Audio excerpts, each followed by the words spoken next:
রাত ৩টা বাবা কল দিয়ে বলল, তোমার মাকে এই মাত্র খুন করে এসেছি, আমিও আত্মহত্যা করব, যদি পারিস তাহলে আমাকে ক্ষমা করে দিস। সকালে এসে আমাদের লাশ দুটো দাফন করার ব্যবস্থা করিস। এই পৃথিবীতে তুই একা হয়ে গেলি, চিন্তা করিস না, দূরের ওই আসমান থেকে তোকে আশীর্বাদ সর্বদাই করব।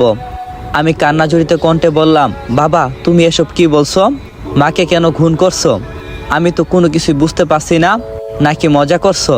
আমার কথার উত্তরে আব্বু বলল, বেশি কথা বলে সময় নষ্ট করব না, তোর মা এতক্ষণে পরপারে অনেক দূর চলে গেছে, আর আমি এখন আত্মহত্যা করে তার সঙ্গে হাঁটতে শুরু করব, না হলে সে হারিয়ে যাবে। আমি বললাম, বাবা প্লিজ মায়ের কাছে ফোনটা দাও, আমি তার সাথে কথা বলবো। বাবা বলল, সে তো গলা কাটা অবস্থায় নিশ্চুপ হয়ে ঘুমিয়ে আছে, তুই সকালবেলা তাড়াতাড়ি গ্রামের বাড়িতে চলে আয়। আমাদের দুটো লাশ নিয়ে পুলিশ পোস্টমর্টম করে কাটা ছেঁড়া যেতে না করে বলে ফোনটা কেটে গেল। সঙ্গে সঙ্গে বাবার নাম্বারে আরও কল দিলাম, কিন্তু মোবাইলটা বন্ধ। মায়ের নাম্বারে কল দিলাম, রিং হচ্ছে কিন্তু রিসিভ হচ্ছে না। বিছানায় বসে কান্না করতে লাগলাম। আমার রুমমেট তহিদ ঘুম থেকে লাফ দিয়ে উঠে আমার কাছে এলো। আমি তাকে সবকিছু খুলে বললাম, আর সে বলল বাড়ির পাশে কারো কাছে ফোন দিয়ে খবর নিতে। সঙ্গে সঙ্গে চাচাতো ভাই মনিরুলের কাছে কল দিলাম। প্রায় 5 বার কল করার পর চাচাতো ভাই ঘুম ঘুম জড়িত কণ্ঠে বলল, কিরে লিমন, এত রাত কেউ কি কল করে নাকি জরুরি কিছু? আমি কান্না করতে করতে বললাম, মনির ভাই আমাদের বাড়িতে গিয়ে একটু দেখে আসো বাবা মা কেমন আছে। মনির ভাই বলল, কেন, চাচা আর চাচির কি হয়েছে? আমি বললাম, বাবা নাকি মাকে খুন করছে, আর সেও নাকি আত্মহত্যা করবে। আমাকে ফোন দিয়ে এসব বলে কল কেটে দিছে। আমি তো শহরে আছি, তাই তুমি একটু যাবে?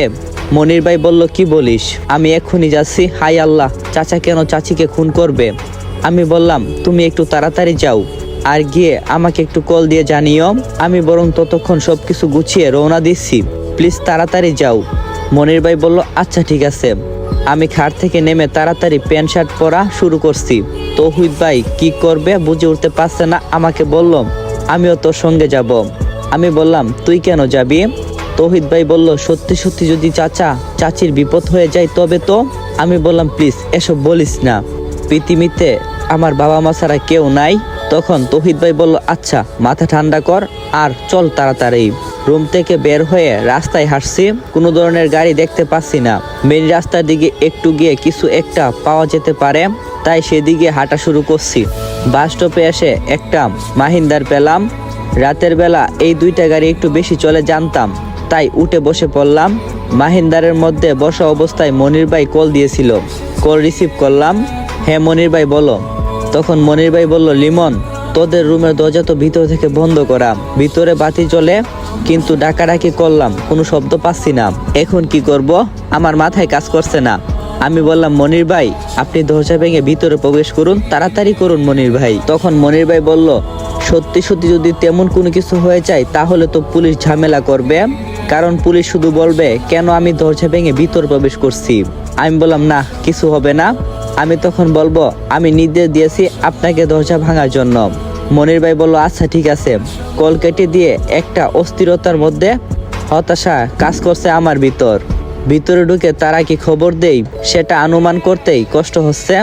আর আমার বাবা মায়ের মধ্যে তো কোনো সময় কোনো রাগারাগি দেখিনি, তাহলে কেন তারা এরকম করবে? মিনিট 10 পর মনির ভাই কল দিল, কাপা কাপা গলায় বলল, লিমন তুই কোথায়? আমি চিৎকার করে বললাম, মনির ভাই আমি গাড়িতে আছি, কিন্তু বাবা মা ঠিক আছে তো? মনির ভাই বলল,